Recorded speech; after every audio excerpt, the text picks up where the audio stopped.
గాఢాంధకార లోయలో నేను సంచరించినను ఏ అపాయమునకు భయపడను. నా ప్రియ సహోదరుడా, ఈరోజు నువ్వు దేన్ని చూసి భయపడుతున్నావు? దేన్ని చూసి దిగులు చెందుతున్నావు? ఈరోజు నీ వ్యాపారాన్ని చూసి, నీ వ్యాపారం పతనమైపోవటం చూసి దిగులు చెందుతున్నావేమో. నీ కుమారులు అంతకంతకు నాశనానికి వెళ్తున్నారేమో నా ప్రియ దేవుని బిడ్డ. దాన్ని చూసి భయపడుతున్నావేమో. నీ స్థితే అగోచరంగా ఉందేమో. ఏమీ అర్థం కాని పరిస్థితి గుండా ముందుకెళ్తున్నావేమో. ఏం జరుగుతుందో తెలియట్లేదు. ఒక అంధకారం గుండా వెళ్తున్నావు.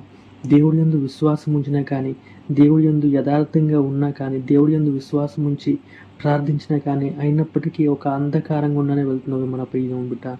నీ పరిస్థితి ఒక అయోమయంలో ఉన్నా కానీ భయపడక దేవుడి యందే విశ్వాసం ఉంచిన ప్రియ దేవుని బిడ్డ. దేవునికే ప్రార్థించు. దావీదు అంటున్నాడు, నేను గాఢాంధకారపు లోయలో సంచరించినను నీ కృప నన్ను విడిచిపోదు అని దేవుని వాక్యం సెలవిస్తున్న ప్రియ దేవుని బిడ్డ. దావీదు చెప్తున్నాడు, గాఢాంధకారపు లోయలో నేను సంచరించినాను, నేను భయపడను అని దావీదు చెప్తున్నాను నా ప్రియ దేవుని బిడ్డ.